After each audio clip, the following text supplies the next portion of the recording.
مدد فرمائے۔ اپنے بچوں کو وقت دیں جیسے لقمان نے دیا تھا، اور کیا کہا، میرے بچے شرک نہ کرنا، یہ سب سے بڑا ظلم ہے۔ اور ہم نے انسان کو وصیت کی اپنے والدین کے ساتھ حسن سلوک کی، اس کی ماں اس کو تکلیف پر تکلیف برداشت کر کے اٹھائے پھرتی اور پھر اس کا دودھ چھڑانا اور سر پورے 2 سال لے جاتا ہے۔ میں نے کہا، یعنی اللہ فرماتا ہے، میں نے انسان سے یہ کہا ہے کہ پہلے میرا شکر ادا کر اور میرے بعد اپنے والدین کا، اور تجھے لوٹ کر میرے ہی پاس آنا ہے۔ یعنی اللہ رب العزت نے والدین کو اتنا بڑا مقام عطا فرمایا کہ اپنی شکر گزاری کے بعد فوراً والدین کا ذکر فرمایا۔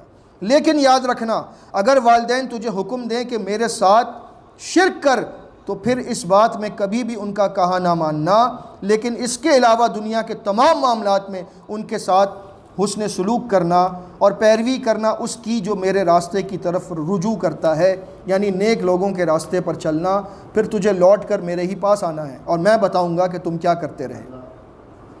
اے میرے بیٹے، یہ یاد رکھنا کہ اگر کوئی اچھائی ہوگی اور وہ رائی کے دانے کے برابر ہوگی، تو پھر وہ کسی چٹان میں ہو یا آسمانوں میں یا زمین میں چھپی ہو، اللہ اس کو ضرور لے کر آئے گا۔ قیامت کے دن ایک ایک نیکی کا حساب کتاب ہوگا، ایک ایک گناہ کا حساب کتاب ہوگا۔ ان اللہ لطیف خبیر، اللہ بہت باریک بین اور باخبر ہے، اس سے کوئی نیکی نہیں چھپی، کوئی گناہ نہیں چھپا۔ اس کے بعد فرمایا، اے میرے بیٹے، نماز قائم کرنا اور نیکی کا حکم دیتے رہنا لوگوں کو، اور لوگوں کو برائی سے روکتے رہنا، اور اگر تجھے اس کام میں مصیبت پہنچے تو صبر کرنا، اور یاد رکھنا کہ یہ بڑے عزم اور ہمت کا کام ہے کہ اللہ کے راستے میں تکلیف آئے اور بندہ صبر کرے۔ اس کے بعد اخلاقیات کی تلقین کی، اور اے میرے بیٹے، تو نہ پھیرنا اپنا رخ لوگوں کی طرف سے، یعنی اگر کوئی تجھ سے بات کرنے آئے تو اپنا چہرہ اس سے پھیر نہ دینا کہ یہ کہاں سے آ گیا غریب آدمی، فقیر آدمی مجھ سے بات کرنے، یہ میرے لیول کا نہیں ہے، میں اس سے بات نہیں کرنا چاہتا۔ یہ اخلاق نہیں ہے، یہ بہت بڑے درجے کی بد اخلاقی ہے۔ اور فرمایا، زمین پر اکڑ کر نہ چلنا، بے شک اللہ اسے پسند نہیں کرتا جو تکبر کرنے والا اور گھمنڈ کرنے والا ہے۔ اپنی چال میں میانہ روی اختیار کرنا، یعنی چلنے پھرنے کے آداب بھی سکھائے لقمان نے اپنے بیٹے کو۔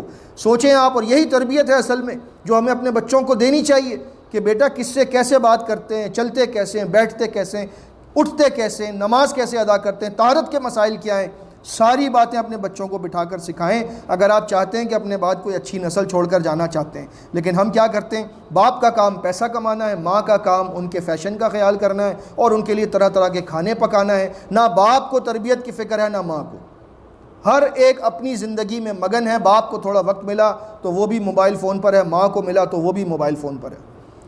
یہ آج ہمارا المیہ ہے معاشرے کا، جس کے لیے میں بہت زیادہ فکر مند خود بھی رہتا ہوں اور آپ سب کو بھی کہتا ہوں کہ فکر کیا کریں۔ پھر فرمایا کہ بیٹا اپنی چال میں میانہ روی اختیار کرنا اور اپنی آواز کو پست رکھنا، اور یاد رکھنا کہ بلند آواز سے چیخنے سے اگر کسی کو عزت ملتی ہوتی تو سب سے زیادہ عزت دار دنیا میں گدھا ہوتا، کیونکہ سب سے بری آواز تمام آوازوں میں گدھے کی آواز ہے جو بلا وجہ چیختا ہے، بلا وجہ۔ تو انسان کو اللہ رب العزت نے گدھا نہیں بنایا، انسان بنایا۔ لیکن ہمارے ہاں کچھ لوگ سمجھتے ہیں کہ میں اونچی آواز سے بات کروں گا تو میں غالب آ جاؤں گا، جبکہ اللہ نے فرمایا کہ اونچی آواز سے تو گدھا بولتا ہے۔ تو گدھے کی آواز پر کوئی توجہ کرتا ہے؟ وہ تو اپنی آواز نکالتا رہتا ہے، کوئی سنتا بھی نہیں ہے کیونکہ کسی کو سمجھ نہیں آتی کیا کہہ رہا ہے۔ تو ایسے ہی اگر آپ بلند آواز سے چیخ کر بات کرتے ہیں، سمجھتے ہیں کہ میں اپنی بات زیادہ مضبوطی سے سنا سکتا ہوں چیخ کر، تو آپ جو ہے وہ انسان کے بجائے اللہ کی نظر میں کہیں گدھوں میں شمار نہ ہو جائیں، اس بات سے ڈرنا چاہیے۔ اس کے بعد بس سورہ لقمان کا اختتام ہے۔ اللہ تعالیٰ نے چند اپنی نعمتوں کا، قدرت کا ذکر فرمایا ہے، اور اسی طرح سے اس کا اختتام ہے۔ آیت نمبر 33 اور 34 کو دیکھ لیتے ہیں جو ختم ہوتی ہے سورہ لقمان۔ یا ایھا الناس اتقوا ربکم، اے لوگو اپنے رب سے ڈرو، واخشوا یوما لا یجزی والد عن ولدہ، اس دن سے ڈرو جس دن کوئی والد اپنے بیٹے کے کام نہ آ سکے گا، اور نہ کوئی بیٹا اپنے باپ کے لیے کسی طرح سے کام آ سکے گا۔ بے شک اللہ کا وعدہ سچا ہے، لہذا تمہیں دنیا کی زندگی دھوکے میں نہ ڈال دے، اور نہ تمہیں دھوکے باز شیطان اللہ تعالیٰ کے معاملے میں دھوکے میں ڈال دے۔ تو اس میں بہت بڑا ربط ہے کہ سورت کا نام لقمان ہے، باپ اور بیٹے کا مکالمہ ہے، باپ بیٹے کو سمجھا رہا ہے، اور اختتام یہ ہے کہ کوئی باپ اپنے بیٹے کے کام نہیں آ سکتا قیامت کے دن۔ اور نہ کوئی بیٹا اپنے باپ کے کام آ سکتا ہے۔ یعنی اگر ہم یہ سمجھتے ہیں کہ جی میں بہت بڑا عالم ہوں تو میں اپنے بچوں کو جنت میں لے جاؤں گا، یا میں نے بیٹے کو حفظ قرآن کروا دیا لہٰذا مجھے اب کچھ نہیں کرنا، بیٹا حفظ کرتا ہے، روزانہ قرآن پڑھتا ہے، میرے تو نامہ اعمال میں نیکیاں ہی نیکیاں، تو اس طرح سے آپ جنت میں نہیں جا سکتے۔ آپ کو اپنی جنت خود کمانی ہے، باپ کو خود کمانی ہے، بیٹے کو خود کمانی ہے۔ ہاں صدقہ جاریہ بن سکتا ہے، لیکن اس وقت جب آپ نے تربیت کی ہو، اس وقت جب آپ خود نیک ہو۔ بدکار آدمی کے لیے کوئی صدقہ جاریہ نہیں ہے، کافر مشرک کے لیے کوئی صدقہ جاریہ نہیں۔ صدقہ جاریہ اس وقت ہے جب آپ خود نیک ہو اور آپ نے اولاد کو نیکی کی تربیت دی ہو اور اسی پر وہ اولاد قائم رہے اور آپ کے لیے دعا کرے۔ آخری آیت ہے ان اللہ عندہ علم الساعہ۔ اللہ رب العزت نے یہاں پر 5 ایسی باتیں گنوائی ہیں جن کا علم صرف اللہ کو ہے، اللہ کے علاوہ کسی کو نہیں۔ وہ باتیں یہ ہیں کہ قیامت کب آئے گی، وَيُنَزِّلُ الْغَيْثَ، بارش وہی برساتا ہے، وہی جانتا ہے کب، کہاں، کس جگہ کتنی بارش برسنی ہے۔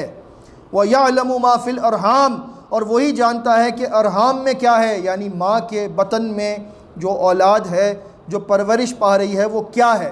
بعض لوگ اس آیت کو چیلنج کرتے ہیں، کہتے ہیں بھائی الٹرا ساؤنڈ سے پتہ لگ جاتا ہے کہ میل ہے یا فیمیل ہے، تو یہ تو قرآن میں ہے کہ اللہ کو پتہ ہے، تو ہمیں کیسے پتہ لگا؟ بھائی قرآن میں یہ کہاں لکھا ہے کہ اللہ نے فرمایا کہ اس میں اللہ جانتا ہے کہ وہ میل ہے یا فیمیل ہے؟ اس میں تو یہ لکھا ہے ما فی الارحام، ارحام میں کیا ہے، تم بتا دو اس کا چہرہ کیسا ہوگا، بتا دو الٹرا ساؤنڈ کر کے کہ جب وہ باہر آئے گا تو اس کا چہرہ کیسا ہوگا، رنگ گورا ہوگا کالا ہوگا بتا دو، نصیب کیسا ہوگا بتا دو، رزق کمائے گا کتنا زندگی میں بتا دو۔ یہ باتیں ہیں جو اللہ تعالیٰ نے بتائی ہیں۔ یہ کب کہا کہ میل فیمیل کو بتا رہا ہے اللہ؟ لہٰذا یہ سائنس کو بیچ میں لا کر قرآن مجید کو کمتر سمجھنا یہ عقل مندی نہیں ہے بلکہ بہت بڑی رسوائی ہے، کیونکہ اس طرح کے جوابات پر ملتے ہیں اور بندہ شرمندہ ہوتا ہے۔ وما تدری نفس ماذا تکسب غدا، کوئی نفس نہیں جانتا کہ وہ کل کیا کمانے والا ہے۔ کسی کو نہیں معلوم کہ کل میں بزنس میں کیا کماؤں گا، ہو سکتا ہے لاس ہو سکتا ہے پروفٹ ہو، کسی کو بھی نہیں معلوم۔ وما تدری نفس بأی ارض تموت، اور کوئی نفس نہیں جانتا کہ کس زمین پر وہ مرنے والا ہے۔